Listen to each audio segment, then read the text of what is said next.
लो भाई, एनवीएस की जो 13 तारीख को जो टाइपिंग होनी है उसके संबंधित आज एक नोटिस आया हुआ है, जो मतलब उसके टाइपिंग के शेड्यूल कब होगा, कितने बजे से होना है, कितनी पारियों में होना है, कौन सा इंग्लिश वाला कब होना है, हिंदी वाला कब होना है, स्टेनो वाला, और ये जूनियर सेकेंड असिस्टेंट वाला है, उसकी टाइपिंग से संबंधित आज ये 30/11/2022 को नोटिस आया हुआ है।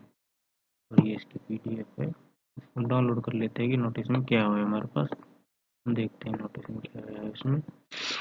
देखिए ये नोटिस रहा, और इसमें हम आपको बताते हैं कि क्या है नोटिस में। ये हमारी जूनियर सेक्रेटरी असिस्टेंट की पोस्ट HQRO कैडेट वाली और JN वाले कैंडिडेट वाले के लिए, और स्टेनोग्राफर वाली, इनका जो स्किल टेस्ट होना है उनसे संबंधित है, उनके लिए ये आया हुआ है। और जो स्किल टेस्ट है वो डिटेल इसकी दी गई है कि किस प्रकार इसको शेड्यूल किया गया है। ये देखिएगा, इसमें जो स्टेनोग्राफर इंग्लिश होने वाली है, इसकी टाइपिंग 12/12/2022 को शिफ्ट फर्स्ट में होगी। 8:30 बजे से रिपोर्टिंग टाइम होगा और गेट 9:30 बजे क्लोज हो जाएगा। और एग्जाम टाइम जो टाइपिंग टाइम होगा वो 10:30 बजे से 12:07 तक इनको टाइपिंग होना है इनका। जो स्टेनोग्राफर हिंदी वाले हैं उनका 12/12/2022 को ही होना है, इनका सेकेंड शिफ्ट में होएगा। और ये इनका रिपोर्टिंग टाइम 12 बजे रहेगा और 1 बजे गेट क्लोज हो जाएगा। 1 घंटे की एंट्री होती है। उसके बाद 2 से 3:37 तक इनका टाइपिंग होना है।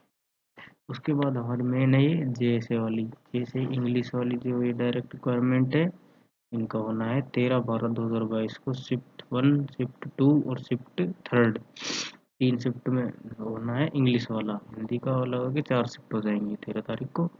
जी, फर्स्ट शिफ्ट होने वाली है वो 7 से 8 तक एंट्री रहेगी और 8:40 से 9:02 तक इनकी टाइपिंग होगी। और जो सेकंड शिफ्ट वाली होगी वो 9:30 से 10:30 तक एंट्री होगी और एग्ज़ाम टाइम होगा वो 11:10 से 11:32 तक खत्म हो जाएगी एग्ज़ाम।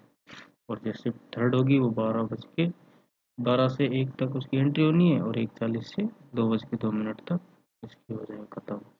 और जो जूनियर सेक्रेटरी असिस्टेंट जो हिंदी वाली जो टाइपिंग होनी है वो शिफ्ट 4 में होनी है, वो 2:30 से 3:30 बजे तक एंट्री रहेगी। 4:10 से 4:32 तक उनका हो जाएगा टाइपिंग में। मतलब तो कुल मिलाकर कितना घंटा, मतलब कितना मिनट रहना होता हमें से 22 मिनट में टाइपिंग से वो फ्री कर देंगे। उन्होंने आके बोल रखा है कि कैंडिडेटों को सलाह दी जाती है कि वो स्किल टेस्ट का जो सेंटर है वहाँ पर जाकर टाइम से पहले ही वो पहुँच जाएँ, टाइम पर पहुँच जाए। और जो एडमिट कार्ड को डाउनलोड करने की जो लिंक है वो जो ऑफिशियल साइट है एनवीएस की, उस पर अपलोड कर दी जाएगी शॉर्टली, मतलब जल्दी आने वाले एडमिट कार्ड बनके।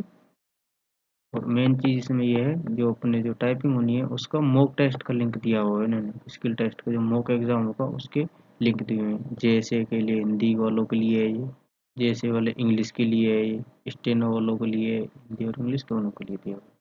अब हम पर क्लिक करके खोल सकते हैं कि मॉक वहाँ पर कैसा आएगा।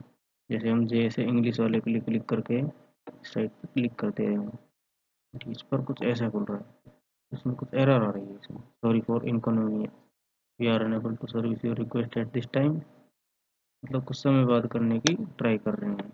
और आप भी ऐसे ऑफिशियल साइट पर जैसे जाओगे और नोटिस डाउनलोड करके मॉक टेस्ट देकर जाना ज़रूर। इससे पता चलेगा कि वहाँ पर कैसे इंटरफेयर आएगा। जैसा उनको पता है वो हाईलाइट होने हैं वर्ड, अपन हाईलाइट हो जाएंगे जैसे जो सॉफ्टवेयर में करेंगे तो ऐसा होने वाला है। आज की वीडियो में इतना ही। और जो कैंडिडेटों का जिनका टाइपिंग टेस्ट है 13 तारीख को 12 तारीख को, उनके लिए बेस्ट ऑफ लक। और आप सभी की टाइपिंग अच्छी तरह से हो जाए। वीडियो देखने के लिए धन्यवाद। अगर वीडियो आपको इन्फॉर्मेटिव लगी हो तो इसको लाइक करें, कमेंट करें, शेयर करें और हमारे चैनल को सब्सक्राइब करें आगे इसी प्रकार की अपडेट पाने के लिए। धन्यवाद।